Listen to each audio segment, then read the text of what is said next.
الأستاذ أحمد التايب، الكاتب الصحفي والمحلل السياسي باليوم السابع. أستاذ أحمد، يعني إلى ماذا يؤشر هذا البيان المصري السعودي في هذا التوقيت؟ وخلينا طبعا نتكلم ان هذا البيان جه في وقت يعني مهم جدا، وبالتالي له دلالة قوية وحاسمة، خاصة ان احنا يعني مع بداية 2023 شايفين عدة تطورات كبيرة جدا بتحدث في المنطقة العربية.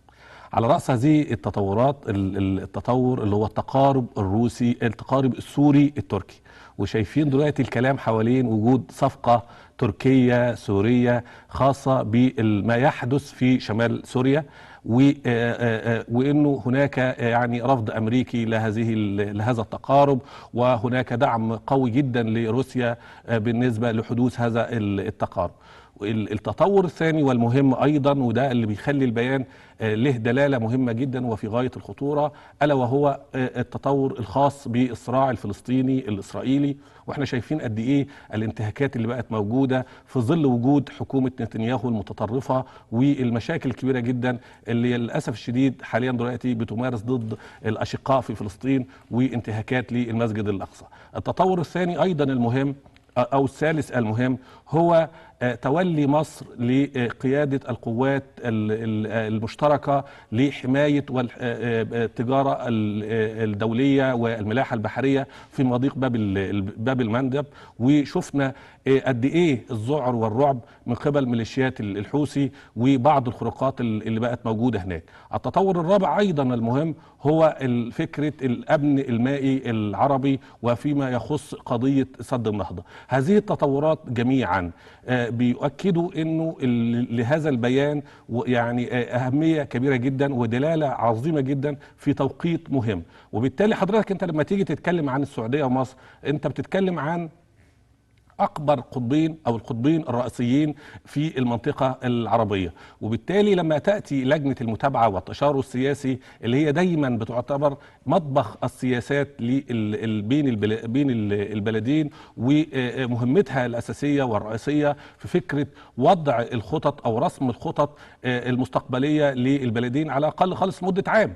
وبالتالي أهمية هذا البيان كان مهم جدا، وكل المراقبين أكدوا بأنه بيان أتى في وقت مهم جدا، خاصة أنه هو تميز. أولا كان بيان مطول للغاية، ثانيا تميز أيضا بأنه هو كان عنوانه المباشر والمنشط الخاص به الأمن العربي كل جزء لا يتجزأ، يعني نظر إلى القضايا أو الأمن العربي بشكل كامل، يعني تطرق إلى القضية الفلسطينية، تطرق إلى القضية السورية، تطرق إلى القضية الليبية، تطرق إلى القضية اليمنية، تطرق إلى قضية الأمن المائي العربي زي ما ذكرنا. وبالتالي فكرة أن الأمن العربي كل لا يتجزأ ده كان المحور، وده اللي ادى دلالة مهمة جدا وميزة مهمة جدا لهذا البيان. طب هل هذا يعتبر، يعني هذا البيان تحديدا، عودة بقوة للدعم العربي للملف السوري والعراقي؟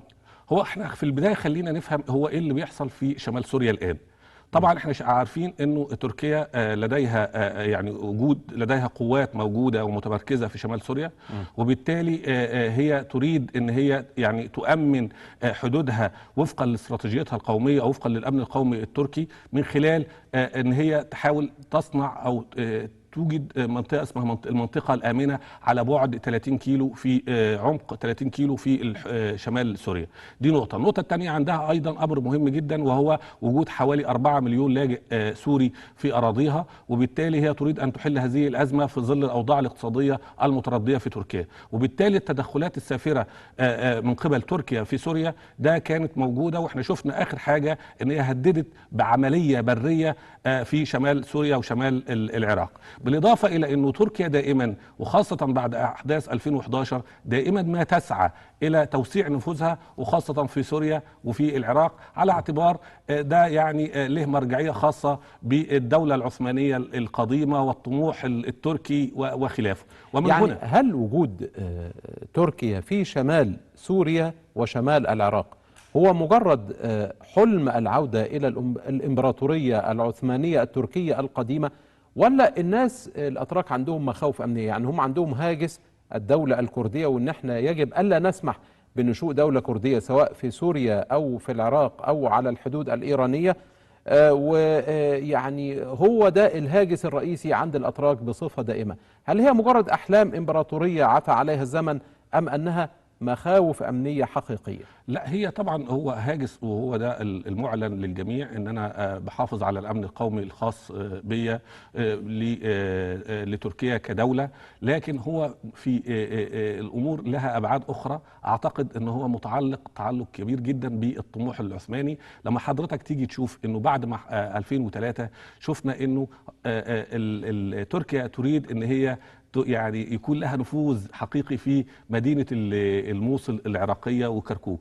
ولما نيجي نرجع للاتفاقية اللي كانت بين العراق وبين تركيا، اللي هي أقرت واعترفت تركيا بسيادة العراق على هذه المحافظة، إلى أنه دائما تركيا ما تريد أن هي يعني تكون لها دور كبير جدا في هاتين المحافظتين بالأخص، ودائما ما تغذي فكرة القومية الخاصة بالتركمان.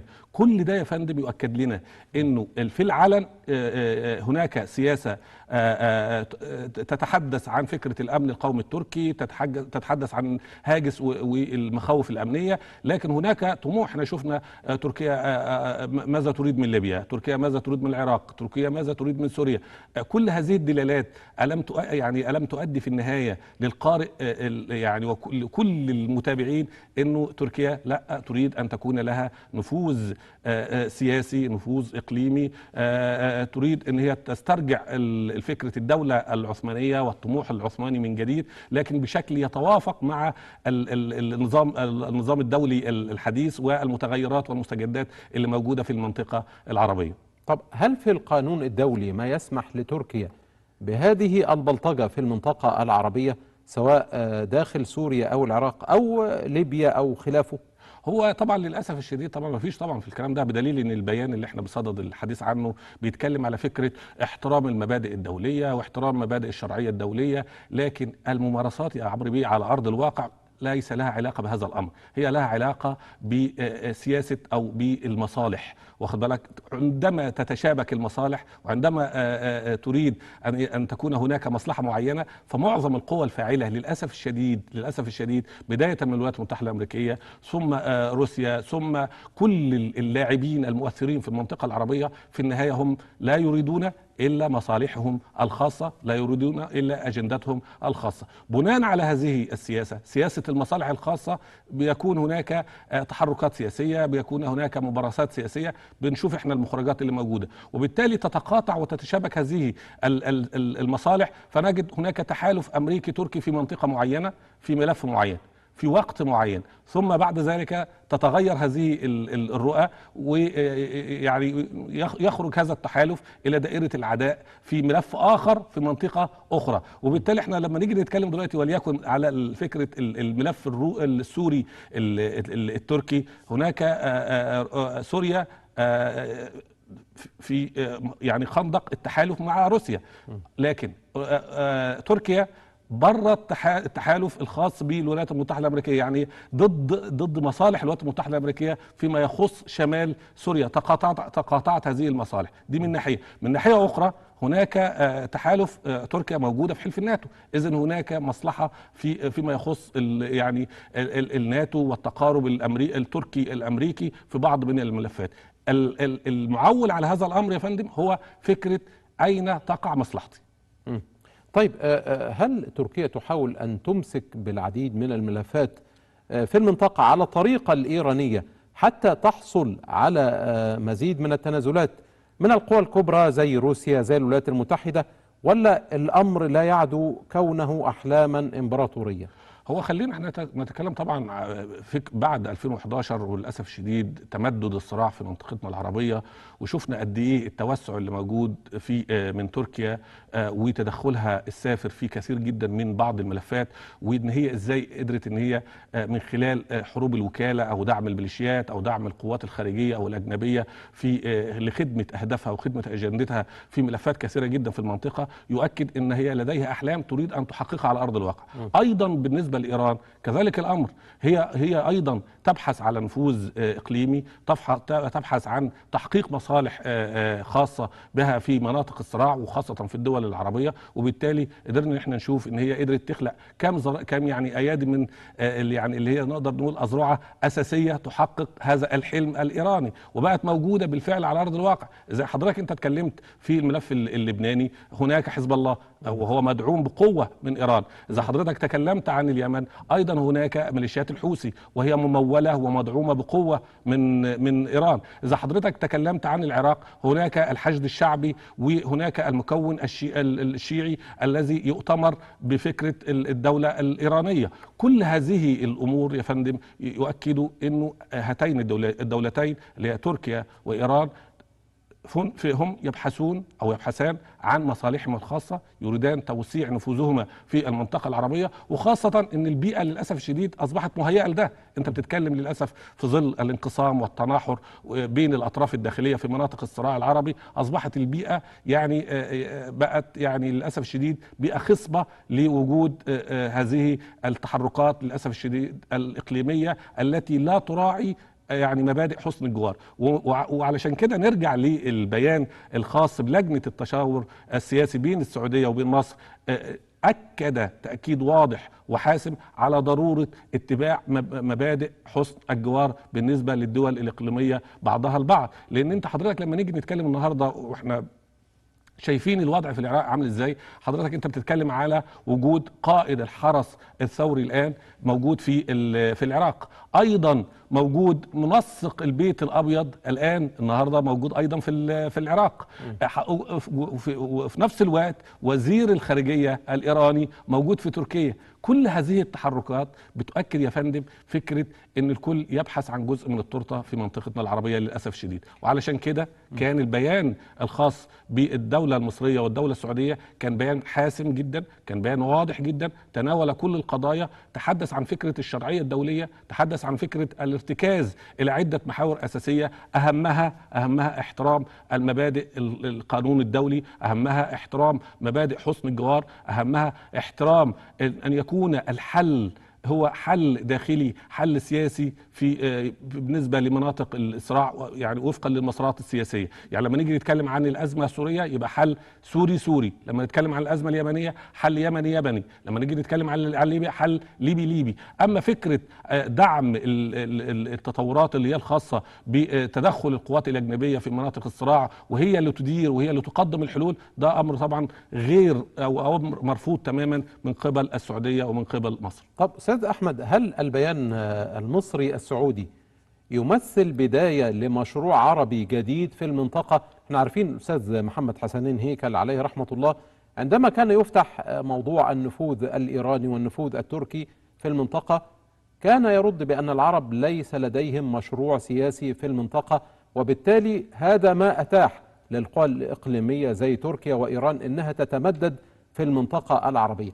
فهل هذا البيان يعد بداية لهذا المشروع العربي للتصدي للتدخلات الإقليمية والأجنبية في المنطقة، وهل سيحتاج إلى آليات للتنفيذ على أرض الواقع؟ هو طبعا خلينا يعني نتفق أنه عام 2022 كان يعني شهد عدة بوادر مهمة جدا تؤكد أن هناك يعني بشائر خير بالنسبة للقرار العربي وقرار المجموعة العربية، بداية من إعلاء مبدأ فكرة التشاور والتشارك والتعاون المحترم بين الدول، ورفض مبدأ أو التبعية مقابل الحماية. احنا شفنا ده تجلى بقوة في القمة العربية الأمريكية في السعودية، تجلى بقوة في القمة أيضا الصينية العربية في السعودية في ظل التنافس الدولي الكبير ده.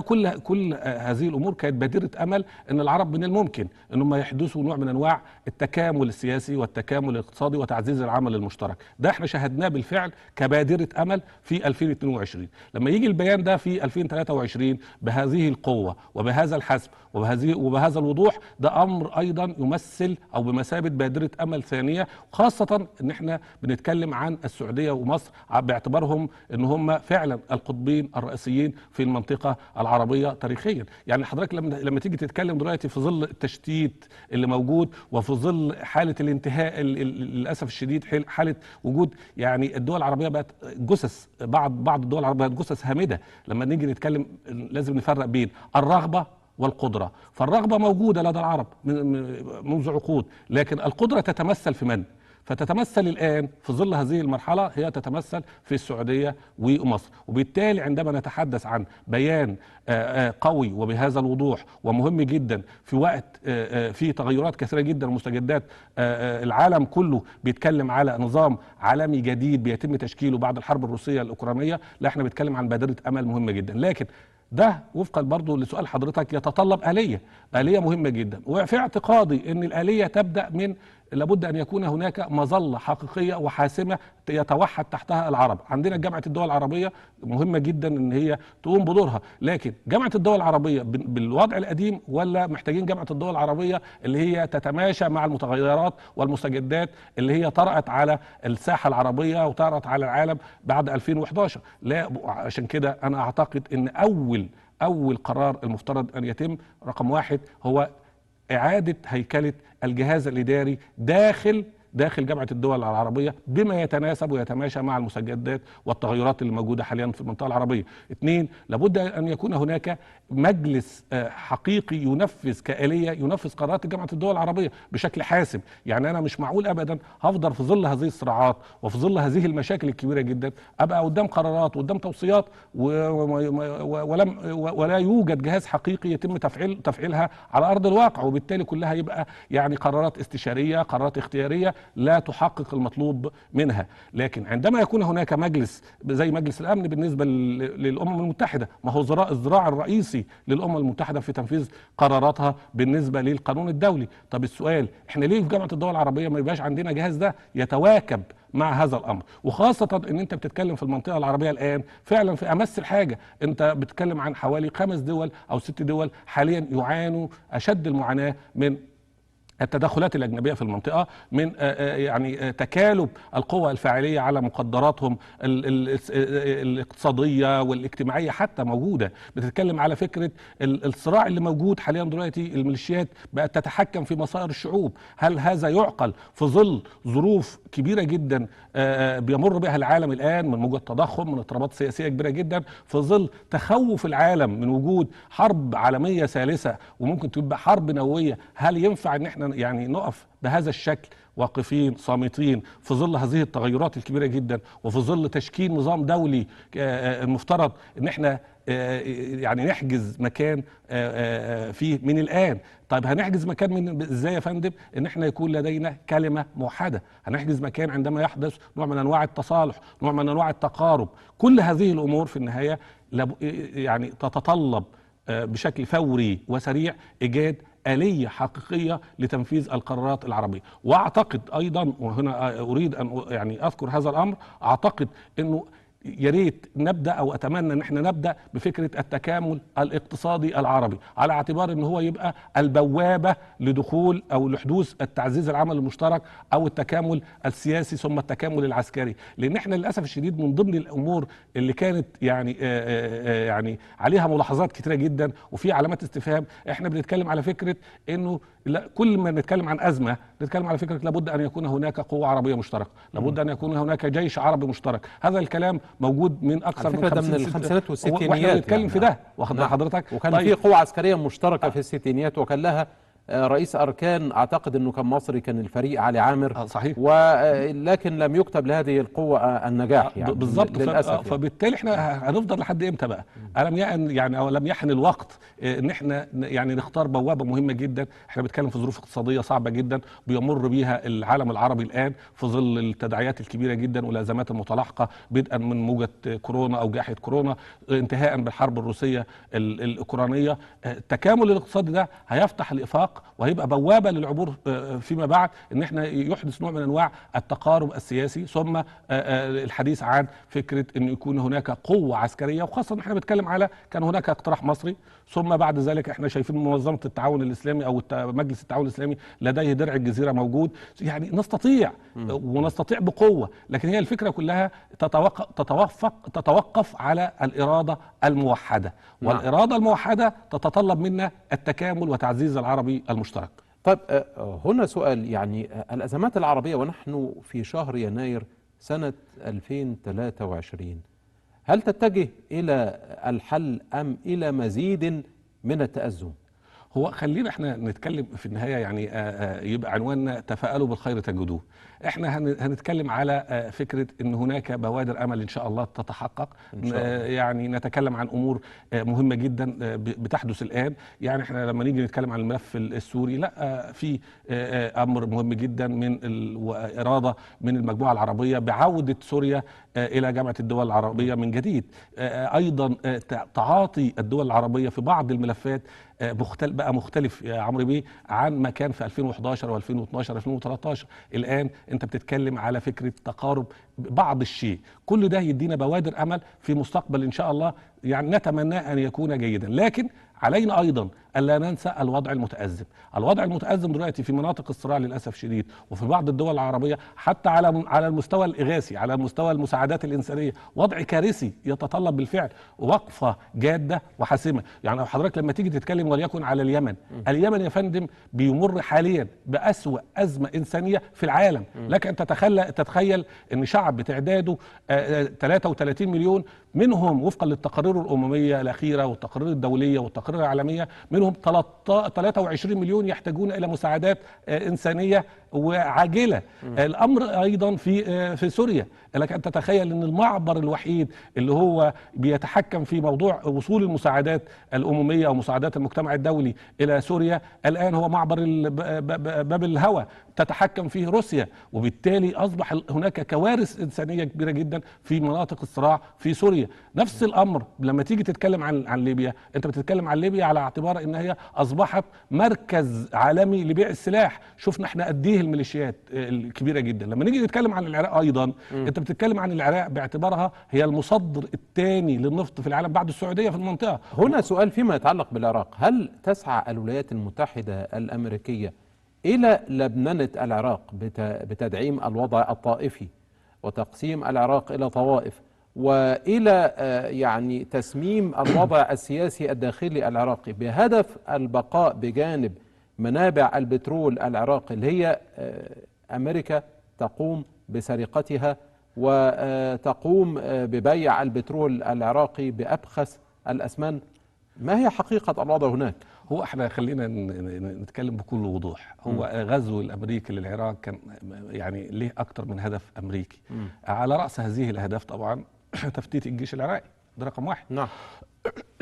رقم اتنين فكره تحقيق المصالح الامريكيه في العراق. واخد بال حضرتك من خلال احنا زي ما احنا بنتكلم على انه العراق هو المصدر الثاني للنفط او يعني الدوله الثانيه في تصدير النفط عالميا، وبالتالي انت بتتكلم عن رقم كبير جدا من مقدرات النفط العراقيه كلها. وبعدين احنا هنروح بعيد ليه يا عمرو بيه؟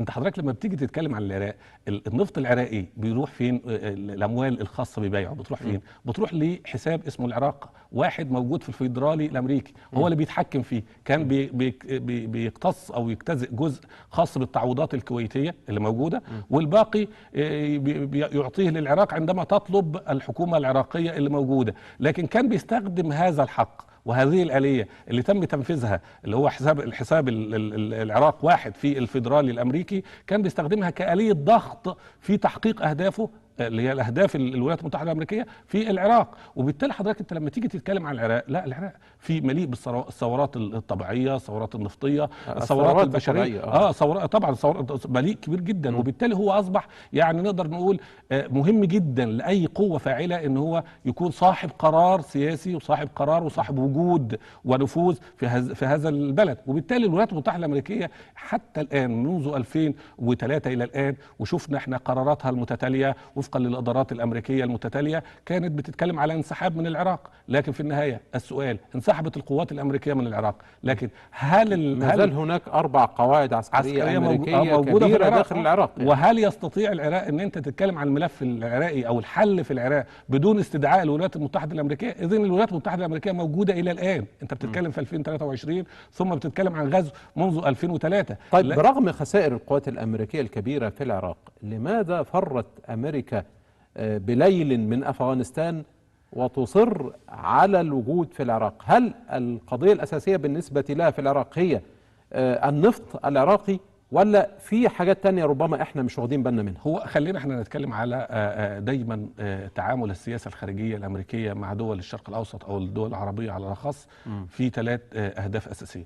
الهدف الأولاني هو طبعا تحقيق المصالح الخاصة للولايات المتحدة الأمريكية، وده اللي يهم المواطن الأمريكي واللي يهم الإدارة الأمريكية اللي موجودة.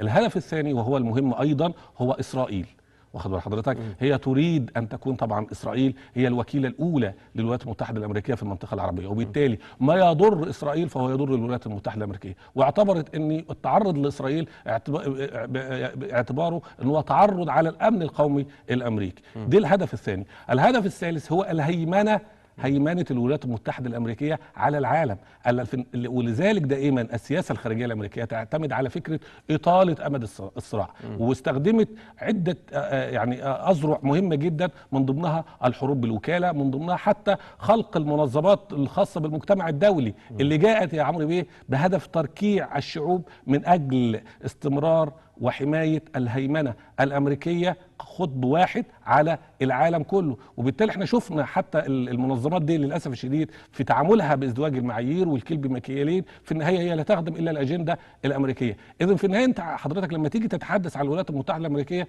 ما ينفعش تتكلم إلا من خلال وجود أهداف استراتيجية خاصة بالولايات المتحدة الأمريكية تريد أن تحققها، ليس لها علاقة بالاستراتيجية الآنية أو الوقتية. ده تستخدمها كل إدارة، كل رئيس أمريكي يجي يرى كيف تكون المستجدات، يرى المعطيات من وجهة نظره اللي هي تحافظ على هيمنة ونفوذ الولايات المتحدة الأمريكية. لكن هناك استراتيجية قومية للولايات المتحدة الأمريكية ليس لها علاقة بالإدارات المختلفة أيا كان، يأتي رئيس بقى الولايات المتحدة من الشمال، يأتي من اليمين، في النهاية لا، هي استراتيجية أمريكا كدولة عظمى استراتيجية ثابتة، ولكن تختلف التكتيكات بين إدارة ديمقراطية بالظبط وجمهورية في الوصول إلى الأهداف المتفق عليها مسبقا. صحيح.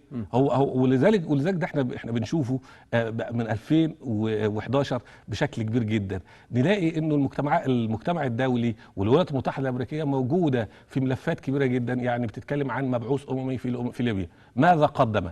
هل انتهت الازمه الليبيه الان رغم كم مبعوث اممي ورغم تدخل الولايات المتحده الامريكيه اكثر من مره؟ 2 الملف السوري ايضا موجوده الولايات المتحده الامريكيه كلاعب رئيسي واساسي من خلال دعمها لقوات سوريا الديمقراطيه ومجموعه قصد وقوات الحمايه الكرديه. السؤال هل تم حل الأزمة السورية على مدار أكثر من حوالي 10 أو 11 سنة إلى الآن؟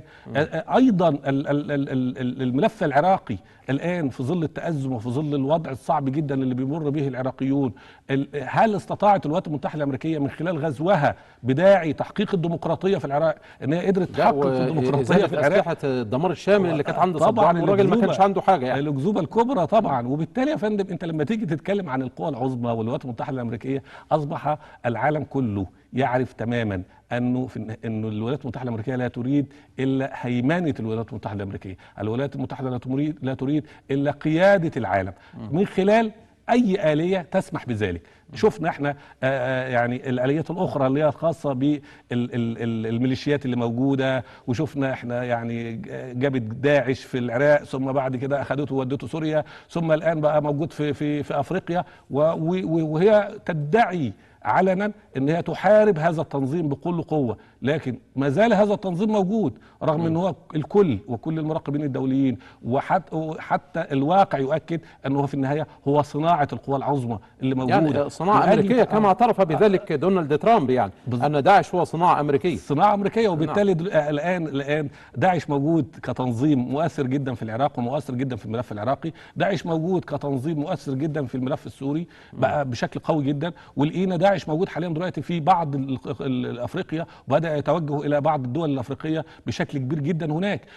رغم جماعة بوكو حرام موجودة في نيجيريا، وبقى موجود بشكل قوي جدا، رغم أنه الولايات المتحدة الأمريكية دائما ما بتعتبر أو الانتصارات الخاصة بقتل بعض قوات قادة التنظيم انتصار مهم جدا للولايات المتحدة الأمريكية. إعلان الولايات المتحدة الأمريكية في أكثر من مرة محاربتها للتنظيم، لكن في النهاية هو المعروف والمفهوم للجميع أصبح أن هي تتخذه كذريعة للتدخل، كذريعة للوجود الأمريكي. وبالتالي حضرتك انت لما نيجي نتكلم أيضا فيما يخص أيضا التطور اللي موجود، اللي من شأنه أتى البيان الخاص بالتشاور أو التشاور السياسي بين مصر والسعودية اللي هو التقارب السوري. الآن ما هي الحجة الخاصة للولايات المتحدة الأمريكية في رفض هذا التقارب اللي موجود بين سوريا وبين تركيا؟ هي فكرة ان انا لا موجود عشان خاطر ادعم قوات حماية الاقراط، لان قوات حماية الاقراط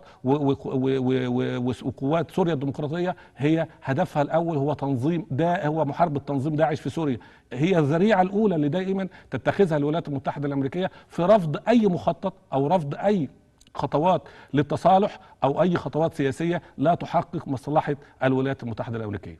طيب يعني هل إصلاح نظام الأمم المتحدة ومجلس الأمن الدولي وقصة حق الفيتو اللي بتستعمله 5 دول فقط معروفة، الولايات المتحدة، بريطانيا، فرنسا، روسيا والصين، هل إصلاح الأمم المتحدة ومجلس الأمن من الممكن أن يساهم في قوة دفع جديدة للأمم المتحدة لحل النزاعات في أماكن كثيرة من العالم ومنها العالم العربي؟ والله احنا نتمنى هذا، وخاصة ان ايضا من ضمن بوادر الامل اللي اتحققت في 2022 في ظل التنافس الدولي والاهتمام الدولي الخاص بالدول العربية، ان هناك وعود من الولايات المتحدة الامريكية بانه يكون للدول العربية يعني والدول الافريقية عضوية في مجلس الامن، وده امر مبشر جدا. بس انت عارف ان امريكا ما بتديش اي حاجة مجانا او طبعا ببلاش، لكن لازم يبقى فيه مقابل يعني. ده صحيح، بس خلينا نتكلم على فكرة الامل اللي موجود على اعتبار ان ده مكسب في النهاية. انت لما يبقى ليك صوت حقيقي وفاعل في منظمة مهمة جدا زي منظمة الامم المتحدة، في مجلس الامن على الاخص، ايضا ده تستطيع من خلاله ان انت تعرض على الاقل خالص رؤيتك، تستطيع ان تدافع عن حقوقك في ظل وجود مجتمع دولي هو الان هو الذي يتحكم في كل المجريات في العالم. الامر الثاني ان يبقى في ايضا خاص بوعود الولايات المتحده الامريكيه انضمام الدول العربيه او لفكره مجموعه ال20 بعض الدول العربيه. ده كل هذه الامور كممثل للدول العربيه والقاره الافريقيه، كل هذه الامور مهمه جدا نتمناها ان هي تحقق الوعود المرجوه بانه المجتمع الدولي يقوم بمسؤولياته تجاه مناطق الصراع، تجاه الازمات، وخاصه ان هو فرض نفسه. يعني يا ريته هو يعني خرج من الموضوع وقال انا خلاص القضيه قضيتكم حلوها انتم بطريقتكم، لكن هو فرض نفسه الان. كلما يحدث نوع من انواع التقارب بين الاطراف الداخليه نجد الولايات المتحده الامريكيه، نجد القوات الخاصه او القوى الفاعله الاخرى المؤثره في هذا الملف تتدخل بقوه حمايه لمصالحها. وبالتالي فكرة قيام المجتمع الدولي وقيام المنظمات الأممية وقيام القوى الفاعلة بمسؤولياتها تجاه مناطق الصراع، ده هذا أمر مهم جدا وضروري وحتمي. من يغذي التيارات الطائفية في كل مكان من عالمنا المعاصر؟ هل هي القوى العظمى وعلى رأسها الولايات المتحدة، ولا هي كانت خلافات مؤجلة داخل الشعوب وبعضها البعض؟ هو خلينا يعني نتكلم بكل صراحة ووضوح انه للأسف الشديد هذه الخلافات الطائفية والمذهبية هي كانت الفخ الأكبر للدول العربية بعد 2011. واعتقد اعتقاد مهم جدا ان القوى الفاعلة نجحت بامتياز في استخدام هذا او هذه الآلية او وما زالت بتستخدم بشكل كبير جدا، وقدرت ان هي تحقق كل مصالحها من خلال يعني تعزيز هذا الفكر المذهبي والفكر الطائفي. انت لما تيجي يا فندم تتكلم عن العراق النظام السياسي قائم على المحاصصة، قائم على الطائفية في حد ذاته، وبالتالي لما نيجي نتكلم على تأزم الحل في العراق نجد ان السبب الرئيسي الذي يقف وراء هذا التأزم هو فكرة الطائفية، فكرة القومية، فكرة تنازع الأطراف الداخلية على المذاهب، والكل تناسى للأسف الشديد الأخوة في الدم بقت يعني العراقيين متجوزين من بعض، يعني السني يعني متجوز من الشيعي يعني أصبح والكردي وهكذا. يعني صحيح، يعني أصبحت الأخوة في المذهب بقت أهم يعني من الأخوة في الدم في بعض الدول العربية للأسف الشديد اللي هي يعني بقت فيها المذهبية. لما تيجي تتكلم على الملف السوري أيضا المذهبية هناك والطائفية هناك، يعني الموضوع صعب جدا. وبالتالي المجتمع الدولي والقوى الفاعلة والولايات المتحدة الأمريكية استطاعت أن هي توظف توظيف كبير جدا لهذه القوميات، هذه الأمور الخاصة بالمذهبية، واستطاعت أن هي تحقق زي ما ذكرنا امتياز، يعني نجاح بامتياز في تحقيق هدفها في تشتيت وإطالة أمد الصراع في المنطقة العربية لخدمة أهدافها ومصالحها الخاصة. طب يعني عايزين نختم بقى برؤيتك للسيناريو القادم في المنطقة العربية. يعني مصر والسعودية واضح ان هم امام دور ومشروع سياسي جديد في المنطقة، فهل هذا المشروع يحمل بوادر لحل ازمات المنطقة المتفجرة؟ هو خلينا برضو نرجع للبيان تاني ونؤكد ان هذا البيان من اهم مميزاته انه احنا امام توافق وتطابق بين السياسة الخارجية المصرية والسياسة الخارجية السعودية في كثير من الملفات، وان هذا التوافق وهذا التطابق وصل الى حد مهم جدا يعكس مدى يعني الامل الكبير اللي ممكن يعني تحدثه مصر والسعوديه خلال الفتره الكبيره في تعاملها مع بعض الملفات في المنطقه العربيه، وخاصه انه دائما السياسات الخارجيه المصريه والسعوديه دائما ما تدعم التركيز على تعزيز العمل المشترك، دائما ما تسعى الى فكره تعزيز التحقيق التشارك والتعاون باحترام والتبادل في التعاملات السياسيه والاقتصاديه وامور كثيره جدا. ايضا اتفقوا وتطابق الهدف في فكره رفض التدخل الخارجي او القوات الخارجيه لبعض الدول اللي فيها صراع او فيها مشاكل خاصه بالصراعات اللي موجوده الان. ايضا تم الاتفاق، وده امر مهم جدا، على فكره رفض قطعي الميليشيات ودورها والقوات المرتزقه في تاثيرها على مسارات الحل، والاتفاق الرئيسي على فكره الحل السياسي او المسار السياسي في الوصول في النهايه الى يعني تحقيق الحلم بالتوحد. لكن ده هيكون في النهاية له يعني أهمية ودلالة إن شاء الله سنراها في الأيام القليلة القادمة، وخاصة إن إحنا يعني أعتقد إن هيبقى الاختبار الأول والمهم هو نجاح التقارب السوري التركي، وخاصة إن إحنا شفنا البيان أكد على إنه السعودية ومصر تدعم مسار الحل السياسي في سوريا من باب يعني السوري واخد بال حضرتك، وليس من باب يعني فرض الشرعيه او اطفاء الشرعيه لنظام الاسد على حساب الحل السوري، ورفض التدخلات الخارجيه في ليبيا، ورفض دور الميليشيات في بعض دول الصراع. كل هذه الامور ان شاء الله نتمنى من ان السعوديه باعتبارهم يعني هي ومصر باعتبارهما قطبين اساسيين في المنطقه العربيه ان يكون لهم دور فاعل وناجز لحسم كثير من الملفات خلال الفتره المقبله ان شاء الله. ختاما أنا بشكر حضرتك الكاتب الصحفي الأستاذ أحمد التايب، الكاتب والمحلل السياسي باليوم السابع، نورتنا. شكرا الله. الشكر موصول لكم مشاهدينا في كل مكان، وتقبلوا تحيات رئيس التحرير محمد الطوخي. نلقاكم دائما